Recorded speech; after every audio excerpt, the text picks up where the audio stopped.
नमाज ना पढ़ने का क्या गुनाह है और बेनमाजियों को कितनी सख्त सजा मिलती है। आज की इस वीडियो के हवाले से आप लोगों को मैं ये बताने जा रही हूँ कि नमाज ना पढ़ने से क्या सजा मिलती है। तो वीडियो को पूरा देखें और जिस किसी ने भी मेरे चैनल को सब्सक्राइब नहीं किया है तो पहले मेरे चैनल को सब्सक्राइब कर ले। तो हेलो गाइस, अस्सलाम वालेकुम वरहमतुल्लाहि वबरकातुहू। उम्मीद करती हूँ कि आप सब खैरियत से होंगे और ईमान की दुरुस्त हालत में होंगे। तो अल्लाह पाक ने हम मुसलमानों पे कई चीज़ें फ़र्ज की हैं, जिसमें से सबसे अहम है नमाज। नमाज इस्लाम में सभी मुसलमानों पर फ़र्ज किया गया है, यानी कि अगर कोई भी मुसलमान एक वक्त की भी नमाज कज़ा करता है तो अल्लाह उसे गुनाह देता है और हज़ारों साल तक जहन्नमी बना देता है। इस्लाम में 7 साल की उम्र तक नमाज सुन्नत होती है, लेकिन जैसे ही 7 साल हो जाएं उसके बाद इस्लाम में नमाज फ़र्ज कर दी जाती है और नमाज को पूरे एहतराम के साथ पढ़ने का हुक्म दिया गया है। औरत हो या मर्द, सभी पर नमाज मुकर्रर की गई है और किसी भी हाल में नमाज अदा करने का हुक्म दिया गया है। हमारे इस्लाम में नमाज छोड़ने के गुनाह भी बताए गए हैं और ये सभी मुसलमानों को पता है कि नमाज अगर ना पढ़ी जाए तो इससे अल्लाह पाक नाराज हो जाता है और सजा देता है। नमाज छोड़ने के गुनाह, रसूलुल्लाह सल्लल्लाहु तआला अलैहि वसल्लम ने इरशाद फरमाया है कि मुसलमानों का नमाज को छोड़ना उन्हें गुनाह और शिर्क तक पहुंचा देता है। कुफ्र और ईमान के बीच जो दीवार है वह सिर्फ और सिर्फ नमाज है। जो लोग नमाज अदा करते हैं वह ईमान वाले हैं और जो नमाज अदा नहीं करते हैं वो कुफ्र कहलाते हैं। रसूलुल्लाह सल्लल्लाहु तआला अलैहि वसल्लम ने इरशाद फरमाया, जो मुसलमान नमाज अदा नहीं करेगा उसके घर से सारी खैर बरकत, सारे ऐसो आराम छीन लिए जाएंगे और उन्हें दुनिया और आखिरत दोनों में खुशी नसीब नहीं होगी और ना ही उन्हें कभी माफ़ किया जाएगा।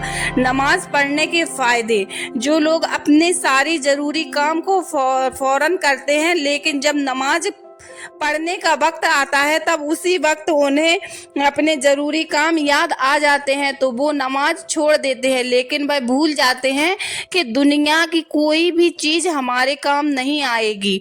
अगर कोई चीज़ हमारे काम आएगी तो वो है नमाज। नमाज हमें हमारे गुनाहों से माफ़ी दिलवा सकता है। नमाज अल्लाह से बात करने का जरिया है। अगर कोई मोमिन अल्लाह के सामने रोकर गिड़गिड़ाकर नमाज के वक्त दुआ मांगता है तो अल्लाह उसकी दुआ कभी रद्द नहीं करता। नमाज कज़ा करने के गुनाह, रसूलुल्लाह सल्लल्लाहु तआला अलैहि वसल्लम ने इरशाद फरमाया कि क़यामत के दिन सबसे पहले नमाज का हिसाब होगा। जो लोग नमाज को कज़ा करते हैं या फिर अपनी मर्जी से हिसाब से नमाज पढ़ते हैं और कज़ा करते हैं तो ऐसे में उन्हें जहन्नुम में ढकेल दिया जाएगा।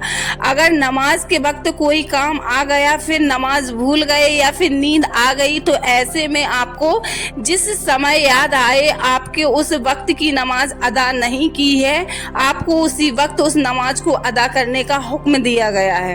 अगर नमाज सही वक्त पर और सही तरीके से पढ़ी गई है तो क़यामत के दिन उनके सारे अमाल भी सही माने जाएंगे, लेकिन अगर नमाज ही गलत तरीके से पढ़ी गई है या फिर नहीं पढ़ा गया है तो उसके कोई भी अमाल की कोई भी गिनती नहीं होगी। नमाज जल्दबाजी में पढ़ने के गुनाह, कई सारे मोमिन नमाज तो पढ़ लेते हैं लेकिन वह नमाज के तरीके से नमाज को नहीं पढ़ते हैं। ना ही वह एक मुकम्मल तौर पर वज़ू बनाते हैं और ना ही वो मुकम्मल तरीके से नमाज पढ़ते हैं। अल्लाह पाक का हुक्म है कि जब कोई नमाज पढ़ता है तो उसका सारा ध्यान नमाज पर ही होना चाहिए, ना कि अपने कामों पर या फिर किसी और चीज़ पर। जब नमाज पढ़ी जाए तो उस वक्त सिर्फ और सिर्फ अपने ज़हन में अल्लाह का नाम लेना है और उन्हें याद करना है। अपने सारे गुनाहों की माफ़ी मांगना है। नमाज को अपनी ड्यूटी नहीं समझना है बल्कि नमाज को अल्लाह की इबादत समझनी है और इबादत में कभी जल्दबाजी नहीं की जाती है। इबादत दिल से होती है और दिल से अल्लाह को याद किया जाता है। सही तरीके से नमाज पढ़ने के लिए सबसे पहले मुकम्मल तौर पर वज़ू बनाना चाहिए, क्योंकि अगर वज़ू सही तरीके से ना हो तो नमाज सही तरीके से हो ही नहीं सकती। नमाज छोड़ने वाले लोग तो गुनाह के हकदार होते ही साथ जो लोग नमाज को गलत तरीके से अदा करते हैं वो भी गुनहगार होते हैं। फिर अपने ध्यान में कभी कभी कोई लोग ऐसे होते हैं नमाज तो अदा करते हैं पर ध्यान में मोबाइल फोन या किसी काम को रखकर जल्दी जल्दी नमाज अदा करते हैं। ऐसे लोगों को भी अल्लाह पाक सजा देता है। ज़कात देना, रसूलुल्लाह सल्लल्लाहु ताला अलैहि वसल्लम ने इरशाद फरमाया, जो लोग 5 वक्त की नमाज मुकम्मल तरीके से पढ़ते हैं और वह सोचते हैं कि अल्लाह पाक उनसे राजी हो जाएगा, तो ऐसा बिल्कुल नहीं है। अल्लाह पाक ने नमाज पढ़ने के साथ साथ ज़कात करने का हुक्म दिया है। उन्होंने कहा है कि जब तक ज़कात नहीं किया जाए तब तक उनकी नमाज कबूल नहीं की जाएगी। आपके पास जितनी रकम हो सके आप उतना ही ज़कात कर सकते हैं। ज़रूरी नहीं है कि आपको बहुत पैसे या चीज़ें ज़कात करनी है।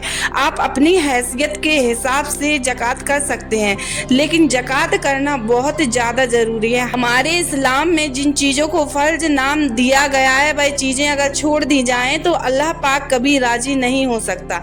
अल्लाह पाक ने नमाज ज़कात फ़र्ज नमाज से मुकर्रर किया है, इसलिए हम अगर नमाज छोड़ते हैं तो ऐसे में अल्लाह पाक हमसे कभी राज़ी नहीं होता है और ना ही हमारी दुआओं को कबूल करता है।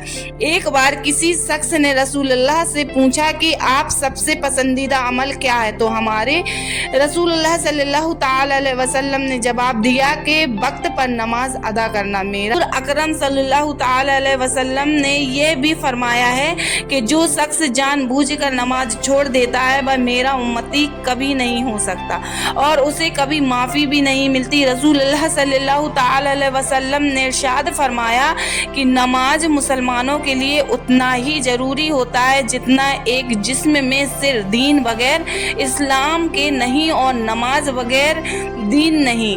और बहुत सारे लोग अच्छे खासे होते हैं बावजूद भी नमाज को बैठकर पढ़ते हैं, लेकिन जो खड़े होकर नमाज पढ़ सकते हैं उन्हें खड़े होने की ताकत है, फिर भी वह अगर बैठकर नमाज पढ़ते हैं तो ऐसा भी नहीं करना चाहिए। नमाज पढ़ने वालों के लिए खड़े होकर नमाज पढ़ना फर्ज और वाजिब है। जो मजबूर हैं, खड़े नहीं हो सकते हैं, ऐसे लोगों को बैठकर नमाज पढ़ने का हुक्म दिया गया है।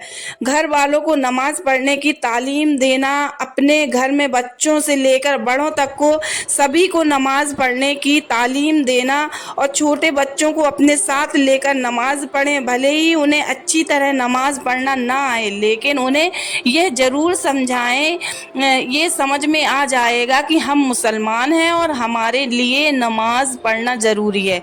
कहा जाता है कि बच्चे हमेशा बड़े होकर देखकर सीखते हैं, चाहे वह अच्छी बातें हो या बुरी बातें हो। उसी तरह अगर घर में बड़े नमाज पढ़ेंगे तो बच्चे भी नमाज पढ़ेंगे। अगर उन्हें कहा जाए कि अल्लाह पाक नमाज पढ़ने वालों से खुश होता है तो राजी होता है, उन्हें अच्छी अच्छी बातें बताई जाएं तो बच्चे वही सीखेंगे जो आप उन्हें बताएंगे। तो उम्मीद करती हूँ कि ये वीडियो आप सबको पसंद आया होगा, और अगर ये वीडियो आप सबको पसंद आया है तो मेरे चैनल को लाइक, कमेंट और सब्सक्राइब जरूर कर दें। और अब मिलते हैं नेक्स्ट वीडियो में, तब तक के लिए अल्लाह हाफिज़। शुक्रिया।